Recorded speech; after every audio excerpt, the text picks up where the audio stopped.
Hey guys, welcome to Gamertime. So, first of all, thank everybody who wished my son well. It took about 5 days for him to really get over what he had. It's the hives he had. A lot of the kids got the same thing, and some kind of virus thing apparently going around.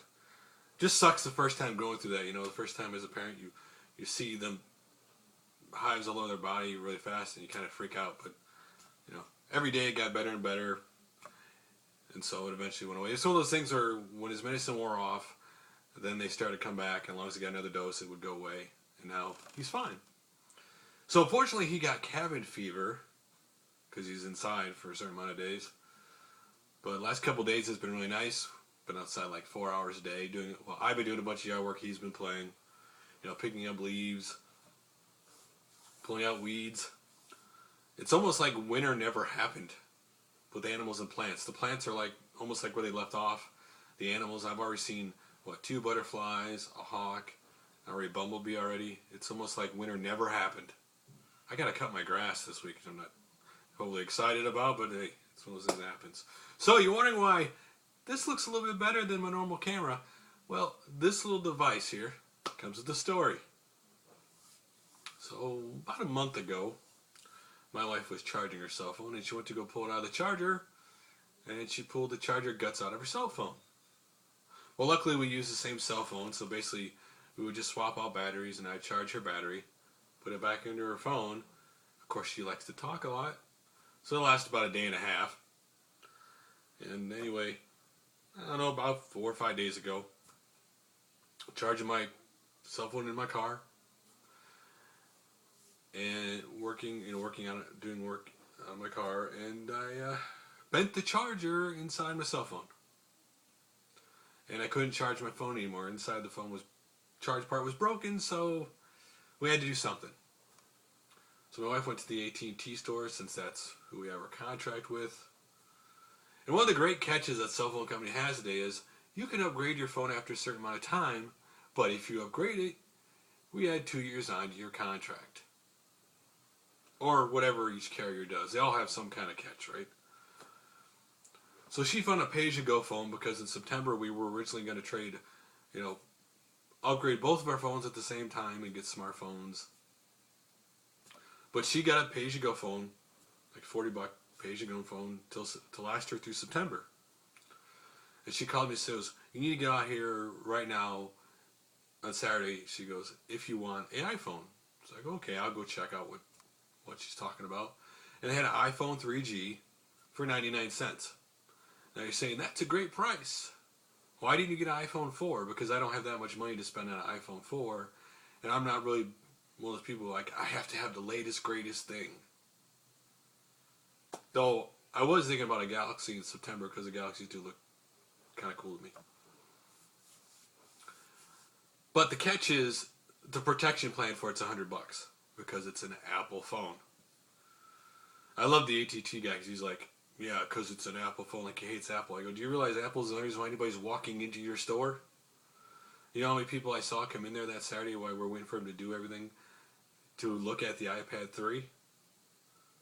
Which they just announced today that since the iPad 3 came out on the 16th, they've sold 3 million iPad 3s.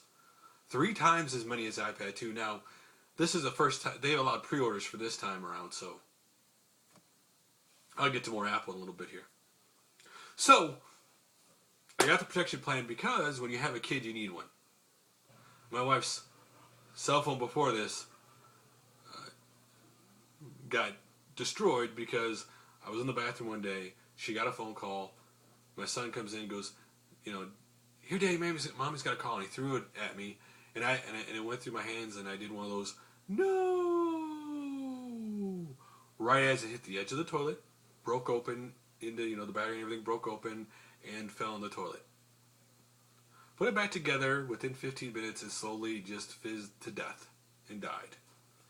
So, yeah, kids, you need a protection plan for the cell phone, so. But it's cool. I like it a lot. I had an iPod Touch. I actually like this phone a lot. Had a lot of fun with it. So, it's funny because one day when I, ever retire from working and I'm one of those retired people, I'll basically be just buying video games, playing them, and playing with tech because I love tech. So that's basically what I'll be doing when I retire. Someday, whenever that day happens. If I'm able to retire, let's be honest. These days, the ways they're raising taxes, who knows? But outside that, I have been playing Mass Effect 2, the only game I've been playing on and off. I'm at what? According to it, I'm up to level 14 now in the game. Basically just doing loyalty missions for the characters.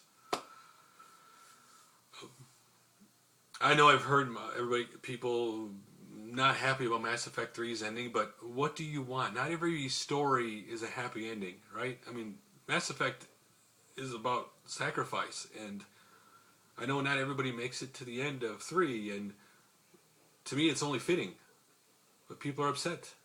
If BioWare changes the ending of that game, by the way, I'd be upset at them for it, because I think just, have the guts to keep what you originally intended, unless they didn't intend that ending, but I don't see how they wouldn't. I don't like when they change the ending to games. If that's your ending, if that's what you originally thought the ending would be from the beginning, then keep it that way. Don't go changing it just to make people happy. Because by not changing it, you'll actually have more people be talking about the game from years from now saying, man, one thing I remember with Xbox 360 is that ending to Mass Effect 3. If you change it to happy-go-lucky ending, no one's going to remember it and not talk about it, kind of thing. But that's really all I've been doing. Nothing much. Tonight's going to basically be getting ready for try to get YouTube Game Community done by midweek. Yeah. So that's basically all that's going on for me. So I will talk to you guys soon. Hopefully soon. Maybe.